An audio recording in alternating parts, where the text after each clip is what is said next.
આ લેક્ચરમાં આપણે સદીશોની સમાનતા અને સદીશોના સરવાળા તથા શૂન્ય સદીશનો અભ્યાસ કરીશું. તો સૌપ્રથમ સદીશોની સમાનતા વિશે માહિતી મેળવી લઈ. જો બે સદીશો એ અને બી ના માન અને દિશા સમાન હોય તો તેવા સદીશોને સમાન સદીશો કહે છે. અહીં બે વસ્તુ આપણે જોવાની છે, એક માન અને બીજું દિશા. દિશા કેવી રીતે ખબર પડે? તો કે તો તીર જે દિશામાં હોય એના ઉપરથી દિશા ખબર પડી જાય. અને માન કેવી રીતે ખબર પડે? તો કે માન એટલે સદીશની લંબાઈ. સદીશ માટે જે તીર દોર્યું હોય આપણે એની લંબાઈ છે એના ઉપરથી એનું માન ખબર પડે. તો અહીં બે સદીશો દર્શાવ્યા છે, સદીશ એ અને સદીશ બી. આ બંને સમાન સદીશો છે. કારણ કે બંનેનું માન સમાન છે, એટલે કે લંબાઈ સમાન છે, અને બંને એક જ દિશામાં છે. કઈ રીતે ખબર પડે કે બંને એક જ દિશામાં છે? તો કે સદીશ એ નું પૂંછ એટલે ઓ અને શીર્ષ એટલે પી. એવી રીતે સદીશ બીની પૂંછ એટલે ક્યુ અને શીર્ષ એટલે એસ.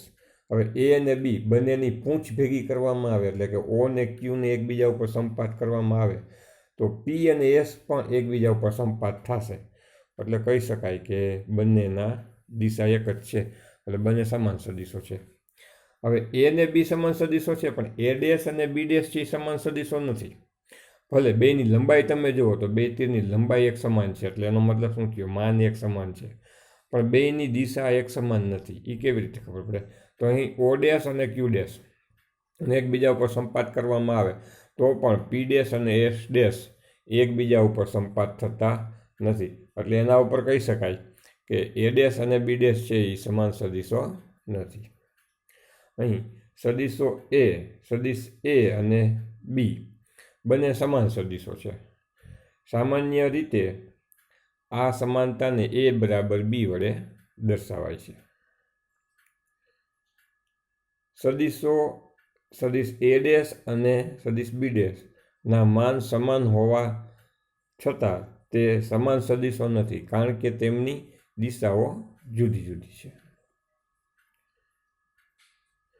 હવે કોઈ સદીશ છે એને કોઈ અંક વડે ગુણવામાં આવે તો શું થાય એની માહિતી મેળવી લઈ. વાસ્તવિક સંખ્યા વડે સદીશોનો ગુણાકાર.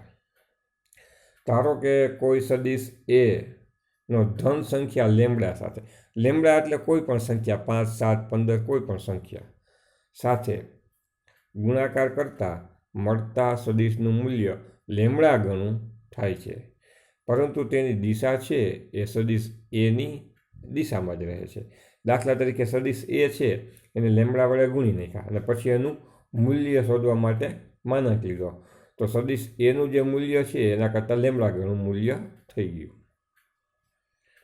અહીં એ વસ્તુ આપણને ચિત્રાત્મક સ્વરૂપે દર્શાવી છે. ધારો કે સદીશ એ છે એને કોઈ સંખ્યા 2 વડે ગુણવામાં આવે તો એનો મતલબ સદીશની જે લંબાઈ છે ને એ બમણી થઈ ગઈ, એટલે કે સદીશનું મૂલ્ય છે એ 2 ગણું થઈ ગયું. પણ એની જે દિશા છે એ મૂળ સદીશ એની દિશામાં જ રહી.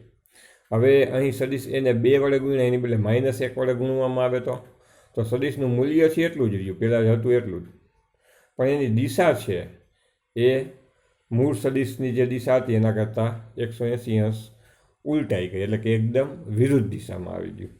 હવે સદીશ એ છે એને -1.5 વડે ગુણવામાં આવે તો મૂલ્ય પણ બદલી ગયું અને દિશા પણ વિરુદ્ધ થઈ ગઈ. મૂલ્ય 1.5 ગણું થઈ ગયું અને દિશા છે એ વિરુદ્ધ થઈ ગઈ. હવે સદીશોનો સરવાળો કેવી રીતે થઈ શકે એની એક રીત જોઈ લઈ. આ રીતમાં આપણે આકૃતિ દોરવી પડે છે, એટલા માટે આ જે રીત છે એને સદીશોના સરવાળા માટે આલેખની રીતથી ઓળખવામાં આવે છે. ધારો કે આપણી પાસે અત્યારે 2 સદીશ છે, સદીશ એ અને સદીશ બી. આ 2 સદીશોનો આપણે સરવાળો કરવો છે, તો કઈ રીતે કરી શકાય? તો કે પહેલાં 2 રીતે કરી શકાય. જો પહેલાં શું કર્યું, સંદર્ભ બિંદુ ઓ દોર્યું, ત્યાંથી શરૂ કરી અને સદીશ એ જેવો જ એક સદીશ આપણે ઓપી દોર્યો, એટલે કે આ સદીશ એ છે એ જ ઓપી છે. ઓ છે એ પૂંછ છે અને પી છે એ શીર્ષ છે. હવે સદીશ એના શીર્ષ ઉપરથી શરૂ કરીને પછી આ સદીશ બી ને સમાંતર એક સદીશ છે એ પી ક્યુ દોર્યો, એટલે કે એની લંબાઈ બી જેવડી છે અને દિશા પણ બીની દિશામાં જ આવેલી છે. એટલે સદિશ પી ક્યુ છે અને સદિશ બી વડે દર્શાવી શકાય. હવે પહેલો સદિશ છે એની પૂંછ ઓ અને છેલ્લો સદિશ છે એનું શીર્ષ ક્યુ, એ બેને જોડી દેવામાં આવે તો અહીં આપણને પરિણામી સદિશ આર મળે છે. એટલે આર બરાબર એ વત્તા બી, એ આપણને પરિણામી સદિશ મળ્યો. હવે આ જ વસ્તુ બીજી રીતે કરી શકાય.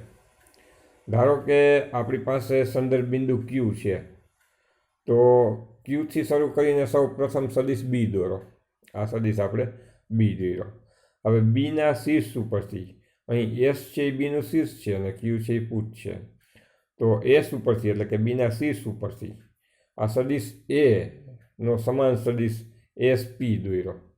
એટલે કે એની લંબાઈ છે સદિશ એ જેવડી છે અને મૂલ્ય દિશા છે એ સદિશ એની દિશામાં છે, જ્યાં પી છે એ શીર્ષ છે અને એસ છે એ પૂંછ છે.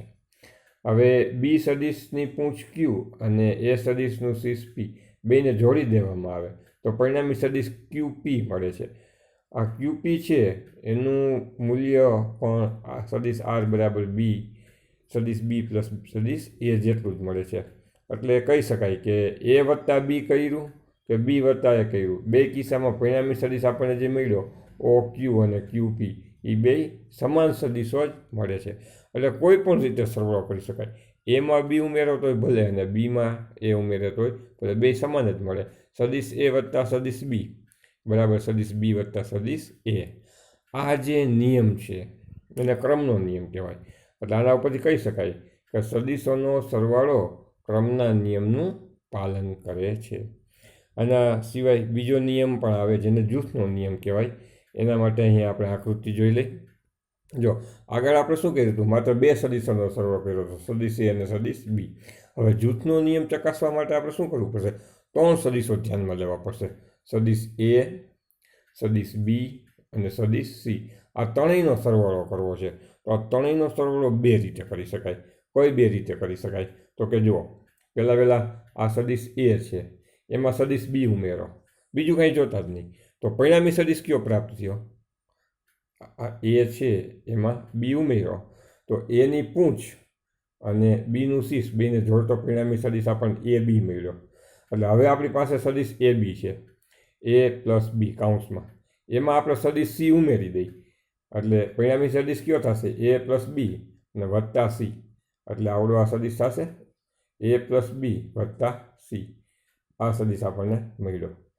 અહીં આપણે શું કર્યું હતું, પહેલાં એ અને બીનો સરવાળો કર્યો. તો હવે થોડુંક જુદી રીતે આગળ વધીએ કે પહેલાં આપણે બી અને સીનો સરવાળો કરી નાખીએ. આ બી અને સીનો સરવાળો કરો તો પરિણામી સદિશ કયો મળે, તો કે બીની પૂંછ અને સીનું શીર્ષ એટલે બી વત્તા સી. આ સદિશ મળે.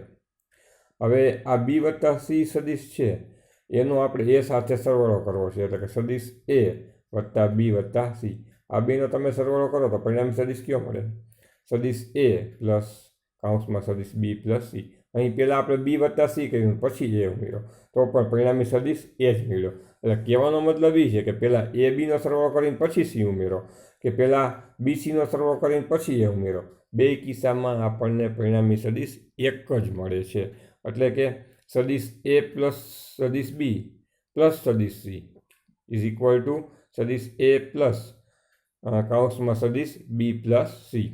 તો આ રીતે જે બે સદિશોનું જૂથ બનાવી અને ત્રીજો સદિશ ઉમેરવાની ક્રિયા છે એને જૂથનો નિયમ કહેવાય. સદિશોનો સરવાળો જૂથના નિયમનું પાલન કરે છે. હવે શૂન્ય સદિશ કોને કહેવાય તે આપણે જોઈ લઈએ. તો કે અહીંયા આપણને બે સદિશ આપ્યા છે, સદિશ એ અને સદિશ માઇનસ એ. એટલે કે મૂલ્ય બેનું સમાન છે પણ દિશા પરસ્પર વિરુદ્ધ છે. હવે આ બે સદિશનો સરવાળો કરવામાં આવે તો સદિશ એ વત્તા સદિશ માઇનસ એ એટલે માઇનસ પ્લસ માઇનસ થઈ જાય તો એ માઇનસ એ બરાબર 0 મળે. આકૃતિમાં દર્શાવ્યા અનુસાર સદિશ એ અને માઇનસ એ નો સરવાળો કરતાં મળતા પરિણામી સદિશનું માન શૂન્ય મળે છે. તેને શૂન્ય સદિશ અથવા તો નલ વેક્ટરથી ઓળખવામાં આવે છે, જેને શૂન્ય ઉપર સદિશની નિશાની વડે દર્શાવાય છે.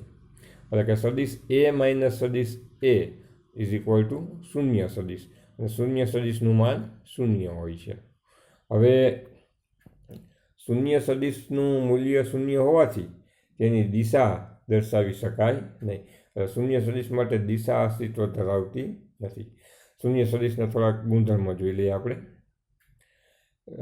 કોઈ પણ સદિશની અંદર શૂન્ય સદિશ ઉમેરવામાં આવે તો મૂળ સદિશ જ મળે, એટલે કે સદિશ એ વત્તા 0 બરાબર સદિશ એ. કોઈ પણ સંખ્યાનો શૂન્ય સદિશ સાથે ગુણાકાર કરવામાં આવે તો એ શૂન્ય સદિશ જ રહે.